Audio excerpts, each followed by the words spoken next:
ആകാശവാണി. നമസ്കാരം. പ്രാദേശിക വാർത്തകൾ വായിക്കുന്നത് സോഫിയ ഡാനിയൽ.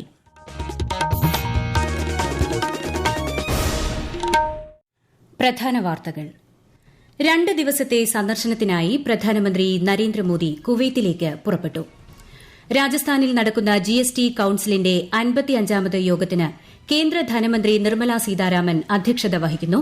കേരളത്തിൽ നിന്ന് ധനമന്ത്രി KN ബാലഗോപാൽ പങ്കെടുക്കുന്നു. കേന്ദ്രമന്ത്രി മനോഹർ ലാൽ 2 ദിവസത്തെ സന്ദർശനത്തിനായി ഇന്ന് കേരളത്തിലെത്തും. മുഖ്യമന്ത്രി പിണറായി വിജയനുമായി കൂടിക്കാഴ്ച നാളെ. സപ്ലൈകോ ക്രിസ്തുമസ് ന്യൂ ഇയർ ഫെയറുകൾക്ക് ഇന്ന് തുടക്കം. തിരുവനന്തപുരം ചെങ്കൽ സ്കൂളിൽ 7ാം ക്ലാസുകാരിക്ക് പാമ്പുകടിയേറ്റ സംഭവത്തിൽ പൊതുവിദ്യാഭ്യാസ ഡയറക്ടറോട് റിപ്പോർട്ട് ആവശ്യപ്പെട്ട് മന്ത്രി വി ശിവൻകുട്ടി. സന്തോഷ് ട്രോഫി ഫുട്ബോളിൽ ജമ്മുകശ്മീർ എതിരില്ലാത്ത 3 ഗോളുകൾക്ക് തെലങ്കാനയെ പരാജയപ്പെടുത്തി. വാർത്തകൾ വിശദമായി. 2 ദിവസത്തെ സന്ദർശനത്തിനായി പ്രധാനമന്ത്രി നരേന്ദ്രമോദി കുവൈത്തിലേക്ക് പുറപ്പെട്ടു. ഊർജ്ജം, വ്യാപാരം എന്നിവയിൽ മാത്രമല്ല, സമാധാനം, സുരക്ഷ, പശ്ചിമേഷ്യയുടെ അഭിവൃദ്ധി എന്നിവയിൽ ഇരു രാജ്യങ്ങൾക്കും ഒരേ താൽപര്യമാണുള്ളതെന്ന് യാത്രയ്ക്ക് മുന്നോടിയായി പുറത്തിറക്കിയ പ്രസ്താവനയിൽ പ്രധാനമന്ത്രി പറഞ്ഞു. കുവൈത്ത് അമീർ ഷെയ്ഖ് മെഷാൽ അൽ അഹമ്മദ് അൽ ജാബർ അൽ സബാഹിന്റെ ക്ഷണപ്രകാരമാണ് സന്ദർശനം. 43 വർഷത്തിനു ശേഷം ആദ്യമായാണ് ഒരു ഇന്ത്യൻ പ്രധാനമന്ത്രി കുവൈത്ത് സന്ദർശിക്കുന്നത്. സന്ദർശനവേളയിൽ കുവൈത്ത് നേതൃത്വവുമായി ശ്രീ മോദി ചർച്ച നടത്തും. കുവൈത്തിലെ ഇന്ത്യൻ സമൂഹവുമായി സംവദിക്കുന്ന പ്രധാനമന്ത്രി ലേബർ ക്യാമ്പുകളും സന്ദർശിക്കും. 26ാമത് അറേബ്യൻ ഗൾഫ് കപ്പിന്റെ ഉദ്ഘാടന ചടങ്ങിലും അദ്ദേഹം പങ്കെടുക്കും. രാജസ്ഥാനിലെ ജയ്സാൽമീറിൽ നടക്കുന്ന 55ാമത് GST കൌൺസിൽ യോഗത്തിന് കേന്ദ്ര ധനമന്ത്രി നിർമ്മല സീതാരാമൻ അധ്യക്ഷത വഹിക്കുന്നു. ചരക്ക് സേവന നികുതിയുമായി ബന്ധപ്പെട്ട പ്രധാന വിഷയങ്ങൾ യോഗത്തിൽ ചർച്ചയാകും. സംസ്ഥാനങ്ങളിലെയും കേന്ദ്രഭരണ പ്രദേശങ്ങളിലെയും ധനമന്ത്രിമാർ യോഗത്തിൽ പങ്കെടുക്കുന്നുണ്ട്. കേരളത്തിൽ നിന്ന് ധനമന്ത്രി KN ബാലഗോപാൽ പങ്കെടുക്കുന്നു. കേന്ദ്ര ഊർജ്ജ നഗരകാര്യമന്ത്രി മനോഹർ ലാൽ 2 ദിവസത്തെ സന്ദർശനത്തിനായി ഇന്ന് കേരളത്തിലെത്തും. മുഖ്യമന്ത്രി പിണറായി വിജയനുമായി അദ്ദേഹം നാളെ തിരുവനന്തപുരത്ത് കൂടിക്കാഴ്ച നടത്തും. ഊർജ്ജ നഗരകാര്യ പദ്ധതികളുടെ അവലോകനവും സന്ദർശനത്തിന്റെ ഭാഗമായി നടക്കും. തുടർന്ന് കൊച്ചി സന്ദർശിക്കുന്ന അദ്ദേഹം വാട്ടർ മെട്രോയുടെ പ്രവർത്തനങ്ങളും വിലയിരുത്തും. കോഴിക്കോട്ടെ സ്വകാര്യ ആശുപത്രിയിൽ ചികിത്സയിൽ കഴിയുന്ന സാഹിത്യകാരൻ MT വാസുദേവൻ നായരുടെ ആരോഗ്യനിലയിൽ നേരിയ പുരോഗതി. ആശുപത്രിയിലെ തീവ്രപരിചരണ വിഭാഗത്തിൽ ചികിത്സയിൽ കഴിയുന്ന അദ്ദേഹത്തിന്റെ ആരോഗ്യസ്ഥിതി വിദഗ്ധ ഡോക്ടർമാർ നിരീക്ഷിച്ചു വരികയാണ്. സപ്ലൈകോ ക്രിസ്തുമസ് ന്യൂ ഇയർ ഫെയറുകളുടെ സംസ്ഥാനതല ഉദ്ഘാടനം മുഖ്യമന്ത്രി പിണറായി വിജയൻ ഇന്ന് തിരുവനന്തപുരത്ത് നിർവഹിക്കും. ഈ മാസം 30 വരെ നീളുന്ന വിപണന മേളയിൽ 13 ഇനം സബ്സിഡി സാധനങ്ങൾക്ക് പുറമെ ശബരി ഉൽപ്പന്നങ്ങളും 10 മുതൽ 40% വിലക്കുറവിൽ ലഭിക്കും. മണ്ഡലപൂജയ്ക്ക് 4 നാൾ മാത്രം ശേഷിക്കെ തീർത്ഥാടകരാൽ നിറഞ്ഞ് സന്നിധാനം. മണിക്കൂറുകൾ കാത്തുനിന്നാണ് ഭക്തർ ദർശനം നടത്തുന്നത്. സന്നിധാനത്ത് 25, 26 തീയതികളിൽ തിരക്ക് നിയന്ത്രിക്കാൻ വെർച്വൽ ക്യൂ ബുക്കിംഗ് കുറച്ചിട്ടുണ്ട്. വിശദാംശങ്ങളുമായി ആകാശവാണി പത്തനംതിട്ട ജില്ലാ പ്രതിനിധി ശ്രീജി എസ് ശ്രീധർ. മണ്ഡലപൂജയ്ക്ക് ഇനി 4 നാൾ മാത്രം ശേഷിക്കെ വലിയ ഭക്തജന തിരക്കാണ് സന്നിധാനത്ത് അനുഭവപ്പെടുന്നത്. തിരക്ക് നിയന്ത്രണ വിധേയമാക്കാനും മറ്റുമായി വലിയ മുന്നൊരുക്കങ്ങളാണ് പോലീസും ദേവസ്വവും ഉൾപ്പെടെ വിവിധ വകുപ്പുകൾ നടത്തിവരുന്നത്. മണ്ഡലപൂജയ്ക്ക് അയ്യപ്പ വിഗ്രഹത്തിൽ ചാർത്താനുള്ള തങ്കയങ്കിയും വഹിച്ചുകൊണ്ടുള്ള രഥഘോഷയാത്ര നാളെ രാവിലെ 7-ന് ആറന്മുള പാർത്ഥസാരഥി ക്ഷേത്രത്തിൽ നിന്നും പുറപ്പെടും. 25-ന് വൈകിട്ട് സന്നിധാനത്തെത്തുന്ന തങ്കയങ്കി ചാർത്തി അയ്യപ്പന് ദീപാരാധന നടത്തും. 26-ന് ഉച്ചയ്ക്ക് മണ്ഡലപൂജയും നടക്കും. നിയമങ്ങളും ചട്ടങ്ങളും വ്യാഖ്യാനിക്കേണ്ടത് ജനോപകാരം ലക്ഷ്യമിട്ടായിരിക്കണമെന്ന് മന്ത്രി P രാജീവ്. കരുതലും കൈത്താങ്ങും കൊച്ചി താലൂക്ക് അദാലത്ത് ഉദ്ഘാടനം ചെയ്യുകയായിരുന്നു അദ്ദേഹം. അദാലത്തിൽ പരാതികൾ കുറയുന്നത് സർക്കാർ സംവിധാനങ്ങൾ കാര്യക്ഷമമായി പ്രവർത്തിക്കുന്നതിന് തെളിവാണെന്നും മന്ത്രി പറഞ്ഞു. ഈ വാർത്തകൾ ആകാശവാണിയിൽ നിന്ന്.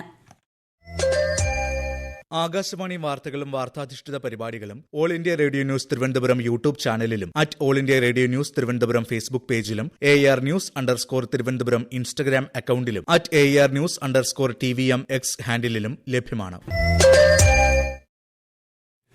തിരുവനന്തപുരം ചെങ്കൽ UP സ്കൂളിലെ 7ാം ക്ലാസുകാരിക്ക് സ്കൂളിൽ വെച്ച് പാമ്പുകടിയേറ്റ സംഭവത്തിൽ അന്വേഷിച്ച് റിപ്പോർട്ട് നൽകാൻ പൊതുവിദ്യാഭ്യാസ ഡയറക്ടർക്ക് മന്ത്രി വി ശിവൻകുട്ടി നിർദ്ദേശം നൽകി.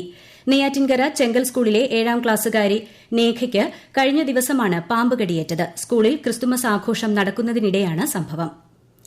പ്രസിഡന്റ്സ് ട്രോഫി വള്ളംകളി ഇന്ന് ഉച്ചയ്ക്ക് ശേഷം കൊല്ലം നഗരത്തിലെ അഷ്ടമുടി കായലിൽ നടക്കും. മന്ത്രി ജെ ചിഞ്ചുറാണി ഉദ്ഘാടനം ചെയ്യും. വിശദാംശങ്ങളുമായി ആകാശവാണി കൊല്ലം ജില്ലാ പ്രതിനിധി നീരജ് ലാൽ.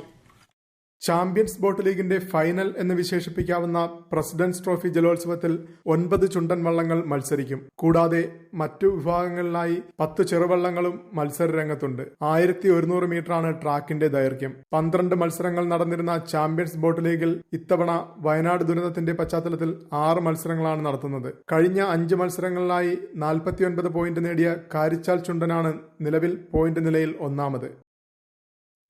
കാഞ്ഞിരപ്പള്ളിയിൽ സ്വത്ത് തർക്കത്തെ തുടർന്ന് സഹോദരനെയും മാതൃസഹോദരനെയും വെടിവെച്ച് കൊന്ന കേസിൽ പ്രതിക്ക് ഇരട്ട ജീവപര്യന്തം ശിക്ഷ വിധിച്ചു. ജോർജ് കുര്യനാണ് കോട്ടയം അഡീഷണൽ സെഷൻസ് കോടതി ശിക്ഷ വിധിച്ചത്. ജോർജിന്റെ ഇളയ സഹോദരൻ, മാതൃസഹോദരൻ എന്നിവരെ കാഞ്ഞിരപ്പള്ളിയിലെ കുടുംബ വീട്ടിൽ വെച്ച് 2022 വെടിവെച്ച് കൊലപ്പെടുത്തിയെന്നാണ് കേസ്. മലേറിയ കേസുകളും അനുബന്ധ മരണനിരക്കും ലഘൂകരിക്കുന്നതിൽ ഇന്ത്യ മികച്ച പുരോഗതി കൈവരിച്ചതായി ലോകാരോഗ്യ സംഘടന. ഡബ്ല്യുഎച്ച്ഒയുടെ ഈ വർഷത്തെ വേൾഡ് മലേറിയ റിപ്പോർട്ടിലാണ് ഇക്കാര്യം വ്യക്തമാക്കിയിരിക്കുന്നത്. ഗ്രാമപ്രദേശങ്ങളിൽ മലേറിയ ഫലപ്രദമായി കുറയ്ക്കുന്നതിൽ ഇന്ത്യയിലെ കമ്മ്യൂണിറ്റി ഹെൽത്ത് പ്രവർത്തകരുടെ സംഭാവനകളും റിപ്പോർട്ടിൽ പരാമർശിച്ചിട്ടുണ്ട്. ക്രിസ്തുമസ് പുതുവത്സര ആഘോഷങ്ങൾക്കായി മൂന്നാറിലേക്കെത്തുന്ന വിനോദസഞ്ചാരികളെ ആകർഷിക്കാനായി മൂന്നാർ ബൊട്ടാണിക്കൽ ഗാർഡൻ ഒരുങ്ങി. 21 മുതൽ 31 വരെ നീളുന്ന വിന്റർ മ്യൂസിക്കൽ നൈറ്റ്സ് ആണ് ഇത്തവണ ബൊട്ടാണിക്കൽ ഗാർഡനിൽ സഞ്ചാരികൾക്കായി ഒരുക്കുന്നത്. ആകാശവാണി ഇടുക്കി ജില്ലാ പ്രതിനിധി രതീഷ് കൃഷ്ണ തയ്യാറാക്കിയ റിപ്പോർട്ട്. മൂന്നാർ ദേവികുളം റോഡിൽ ജില്ലാ ടൂറിസം പ്രൊമോഷൻ കൌൺസിലിന്റെ കീഴിലുള്ള ബൊട്ടാണിക്കൽ ഗാർഡനിൽ വിദേശ ഇനത്തിൽപ്പെട്ട അസീലിയ ഉൾപ്പെടെ 3000-ലധികം തരത്തിലുള്ള പൂക്കളും ചെടികളും ക്രമീകരിച്ചിട്ടുണ്ട്. ശൈത്യകാലം ആരംഭിച്ചതോടെ ഗാർഡനിലെ ചെടികളെല്ലാം പൂത്തുലഞ്ഞു നിൽക്കുകയാണ്. ഓർക്കിഡ് ഗാർഡൻ, കള്ളിമുൾച്ചെടികളുടെ ശേഖരം എന്നിവയും ഗാർഡനിലുണ്ട്. മ്യൂസിക്കൽ നൈറ്റ്സിന്റെ ഭാഗമായി എല്ലാ ദിവസവും വൈകിട്ട് പൂന്തോട്ടത്തിൽ മ്യൂസിക്കൽ ഫൗണ്ടനും പ്രത്യേക വൈദ്യുതാലങ്കാരങ്ങളും ഉണ്ടായിരിക്കും. കുട്ടികൾക്കുള്ള കളിസ്ഥലങ്ങൾ, വാച്ച് ടവർ, ഗ്ലാസ് ഹൌസ്, ഭക്ഷണശാല, മഴമറപ്പൂന്തോട്ടം, ആന, ജിറാഫ്, കാട്ടുപോത്ത്, ദിനോസർ എന്നിവയുടെ ശില്പങ്ങൾ ഗാർഡനിലുണ്ട്. മുതിർന്നവർക്ക് 100 രൂപയും കുട്ടികൾക്ക് 50 രൂപയുമാണ് പ്രവേശന നിരക്ക്. സന്തോഷ് ട്രോഫി ഫുട്ബോളിൽ ഇന്ന് രാവിലെ നടന്ന മത്സരത്തിൽ ജമ്മുകശ്മീർ എതിരില്ലാത്ത 3 ഗോളുകൾക്ക് തെലങ്കാനയെ പരാജയപ്പെടുത്തി. ഉച്ചയ്ക്ക് 2:30 രാജസ്ഥാൻ സർവീസസിനെയും രാത്രി 7:30 ബംഗാൾ മണിപ്പൂരിനെയും നേരിടും. തുടർച്ചയായ 4ാം ജയം തേടി കേരളം നാളെ ഡൽഹിയെ നേരിടും. ആകാശവാണി തിരുവനന്തപുരം പ്രാദേശിക വാർത്താ വിഭാഗം അവതരിപ്പിക്കുന്ന പ്രത്യേക പരിപാടിയായ നല്ല വാർത്ത എല്ലാ ശനിയാഴ്ചയും വൈകുന്നേരം 6:40 പ്രക്ഷേപണം ചെയ്യുന്നതാണ്. ഇന്ന് 6:30 പ്രാദേശിക വാർത്തകൾക്ക് ശേഷം നല്ല വാർത്ത കേൾക്കാവുന്നതാണ്. കേന്ദ്ര വാർത്താവിതരണ പ്രക്ഷേപണ മന്ത്രാലയത്തിന് കീഴിൽ കണ്ണൂരിലും ലക്ഷദ്വീപിലെ കവരത്തിയിലുമുള്ള central bureau of communication field ഓഫീസുകൾ സംയുക്തമായി അമിനി ദ്വീപിൽ തീര ശുചീകരണ പരിപാടി സംഘടിപ്പിച്ചു.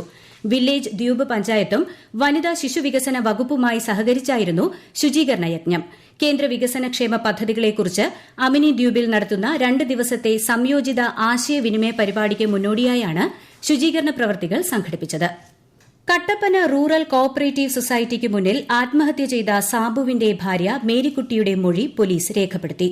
സ്റ്റേഷൻ ഹൌസ് ഓഫീസർ ടി മുരുകന്റെ നേതൃത്വത്തിലുള്ള പോലീസ് സംഘമാണ് മൊഴിയെടുത്തത്. കണ്ണൂർ ജവഹർ ലൈബ്രറി ഹാളിൽ നടന്നുവരുന്ന കണ്ണൂർ സാഹിത്യോത്സവം പുരോഗമിക്കുന്നു. രാവിലെ എംബസിക്കാലം എന്ന വിഷയത്തിൽ എം മുകുന്ദനുമായി ഇ പി രാജഗോപാൽ സംവദിച്ചു. സാഹിത്യോത്സവം നാളെ സമാപിക്കും. ഡോക്ടർ ബി ആർ അംബേദ്കറോടുള്ള ആദരസൂചകമായി കോൺഗ്രസിന്റെ നേതൃത്വത്തിൽ റിപ്പബ്ലിക് ദിനം കേരളത്തിൽ ബി ആർ അംബേദ്കർ ദിനമായി ആചരിക്കുമെന്ന് KPCC president K Sudhakaran. Rahul ഗാന്ധിക്കെതിരെ കേസെടുത്തതിനും കേന്ദ്ര ആഭ്യന്തരമന്ത്രി അമിത്ഷായുടെ അംബേദ്കർ പരാമർശത്തിനെതിരെയും തലശ്ശേരി ടൌണിൽ കോൺഗ്രസ് മണ്ഡലം കമ്മിറ്റി സംഘടിപ്പിച്ച പ്രതിഷേധ പ്രകടനത്തിന് നേതൃത്വം നൽകുകയായിരുന്നു അദ്ദേഹം. മലേഷ്യയിലെ കോലാലംപൂരിൽ നാളെ നടക്കുന്ന അണ്ടർ 19 വനിതാ T20 ഏഷ്യാകപ്പിന്റെ ഫൈനലിൽ ഇന്ത്യ ബംഗ്ലാദേശുമായി ഏറ്റുമുട്ടും. ഇന്ത്യൻ സമയം രാവിലെ 7 മണിക്കാണ് മത്സരം. പാലക്കാട് പുതുപ്പരിയാരത്ത് ബൈക്കും ലോറിയും കൂട്ടിയിടിച്ച് 2 യുവാക്കൾ മരിച്ചു. മക്കരപ്പറമ്പ് സ്വദേശികളായ കണ്ണൻ, റിൻഷാദ് എന്നിവരാണ് മരിച്ചത്. പാലക്കാട് കോഴിക്കോട് ദേശീയപാതയിൽ ഇന്ന് പുലർച്ചെയായിരുന്നു അപകടം. പ്രധാന വാർത്തകൾ വീണ്ടും. 2 ദിവസത്തെ സന്ദർശനത്തിനായി പ്രധാനമന്ത്രി നരേന്ദ്രമോദി കുവൈത്തിലേക്ക് പുറപ്പെട്ടു. രാജസ്ഥാനിൽ നടക്കുന്ന GST കൌൺസിലിന്റെ 55ാമത് യോഗത്തിന് കേന്ദ്ര ധനമന്ത്രി നിർമ്മല സീതാരാമൻ അധ്യക്ഷത വഹിക്കുന്നു. കേരളത്തിൽ നിന്ന് ധനമന്ത്രി KN ബാലഗോപാൽ പങ്കെടുക്കുന്നു. കേന്ദ്രമന്ത്രി മനോഹർ ലാൽ 2 ദിവസത്തെ സന്ദർശനത്തിനായി ഇന്ന് കേരളത്തിലെത്തും. മുഖ്യമന്ത്രി പിണറായി വിജയനുമായി കൂടിക്കാഴ്ച നാളെ. സപ്ലൈകോ ക്രിസ്തുമസ് ന്യൂ ഇയർ ഫെയറുകൾക്ക് ഇന്ന് തുടക്കം. തിരുവനന്തപുരം ചെങ്കൽ സ്കൂളിൽ 7ാം ക്ലാസുകാരിക്ക് പാമ്പുകടിയേറ്റ സംഭവത്തിൽ പൊതുവിദ്യാഭ്യാസ ഡയറക്ടറോട് റിപ്പോർട്ട് ആവശ്യപ്പെട്ട് മന്ത്രി വി ശിവൻകുട്ടി. സന്തോഷ് ട്രോഫി ഫുട്ബോളിൽ ജമ്മുകശ്മീർ എതിരില്ലാത്ത 3 ഗോളുകൾക്ക് തെലങ്കാനയെ പരാജയപ്പെടുത്തി. പ്രാദേശിക വാർത്തകൾ കഴിഞ്ഞു. അടുത്ത വാർത്താ പ്രക്ഷേപണം 12:50.